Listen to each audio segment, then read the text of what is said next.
बुद्ध आणि त्यांचा धम्म या ग्रंथाचे वाचन. सर्व संस्कारित अस्तित्व अनित्य आहेत असे मानणे म्हणजे धम्म. अनित्यतेच्या सिद्धांताला 3 पैलू आहेत. अनेक घटकांनी तत्वांनी बनलेल्या वस्तू अनित्य आहेत. व्यक्तिगत मनुष्य प्राणी मात्र अनित्य आहे. सर्व संस्कारित अस्तित्व म्हणजे सर्व वस्तू सजीव मनुष्य प्राणी मात्र यांचे स्वतत्व स्वभावता अनित्य आहे. अनेक तत्वे मिळून बनलेल्या वस्तूची अनित्यता बौद्ध तत्ववेता असंग यांनी चांगल्या प्रकारे स्पष्ट केली आहे. 4थ्या व 5व्या शतकातील महायान पंथामधील थोर आचार्य असंग म्हणतात, सर्व वस्तू ह्या हेतू आणि प्रत्यय परिस्थिती ह्यामुळे उत्पन्न होतात. त्यांना त्यांचे असे अगदी स्वतंत्र अस्तित्व नसते. हेतू प्रत्ययाचा उच्छेद झाला की वस्तूंचे अस्तित्व राहत नाही. सजीव मनुष्य प्राण्यांचे शरीर म्हणजे पृथ्वी, आप, तेज आणि वायू या 4 महाघटकांचा परिणाम होय. आणि ह्या 4 महाघटकांचे पृथक्करण झाले की हा सजीव मनुष्य प्राणी म्हणून उरत नाही. अनेक तत्वे मिळून झालेली व सजीव प्राणी मात्र अनित्य आहे या वचनाचा अभिप्राय वरील प्रकारचा आहे.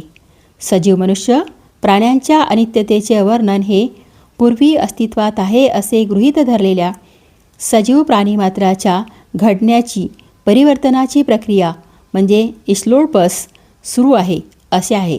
ह्या अर्थाने पाहिले असता जो मनुष्य व प्राणी भूतकाळात जीवन व्यतीत करीत होते तेच प्राणी मात्र त्याचे वर्तमान काळात असू शकत नाही आणि तेच प्राणी भविष्यकाळात त्याच अवस्थेत असू शकणार नाही. भविष्यकाळी जो मनुष्य प्राणी असेल तो पूर्वी त्याच अवस्थेत नव्हता आणि तोच मनुष्य प्राणी मात्र आजही नाही.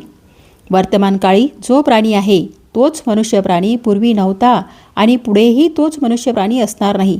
थोडक्यात सांगायचे म्हणजे मनुष्य प्राणी हा परिवर्तनशील आणि संवर्धनशील आहे. आपल्या जीवनाच्या कोणत्याही 2 क्षणी तोच असू शकत नाही. अनित्यतेच्या सिद्धांताचा 3रा पैलू सामान्य माणसाला समजायला कठीण आहे. प्रत्येक सजीव प्राणी केव्हा ना केव्हा तरी मरणार हे समजायला सोपे आहे. परंतु तो जिवंत असताना सारखा बदलत आहे, निर्माण होत आहे हे समजायला कठीण आहे. हे परिवर्तन कसे शक्य आहे? याला तथागत बुद्धांचे उत्तर असे, सर्वच अनित्य असल्यामुळे हे शक्य आहे. ह्याच विचारसरणीतून पुढे शून्यतावादाचा उदय झाला. बौद्ध शून्यता म्हणजे पूर्णपणे उच्छेदवाद नव्हे. त्याचा अर्थ एवढाच की ह्या ऐहिक जगात प्रतिक्षणी परिवर्तन चालू आहे. शून्यतेमुळे सर्व अस्तित्व शक्य होते ही गोष्ट फार थोड्यांच्या लक्षात येते. शून्यतेशिवाय काहीही शक्य झाले नसते. सर्व वस्तूच्या स्वभावांच्या अनित्यतेवरच इतर दुसऱ्या वस्तूंचे अस्तित्व अवलंबून आहे. जर वस्तू सतत परिवर्तनशील नसत्या आणि नित्य व अपरिवर्तनशील असत्या तर एका प्रकारापासून दुसऱ्या प्रकारात जीवनाचे जे उत्क्रमण आणि सजीव वस्तूंचा जो विकास चालला आहे त्याला पूर्णविराम मिळाला असता.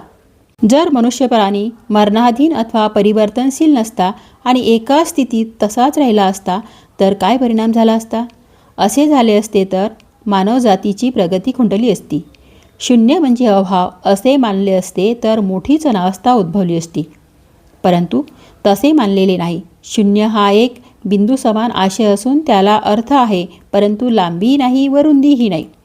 तथागत बुद्धांचा उपदेश असा आहे की सर्व वस्तू अनित्य आहेत. तथागत बुद्धांच्या या सिद्धांतापासून बोध काय घ्यावयाचा हा अति महत्त्वाचा प्रश्न आहे. या अनित्यतेच्या सिद्धांतापासून असा बोध घ्यावयाचा की कोणत्याही वस्तूसंबंधी आसक्ती राखू नका. लोकांनी मालमत्ता, मित्र, नातेवाईक इत्यादी संबंधी अनासक्तीची वाढ करण्यासाठीच तथागत बुद्धांनी म्हटले की सर्व गोष्टी अनित्य आहेत.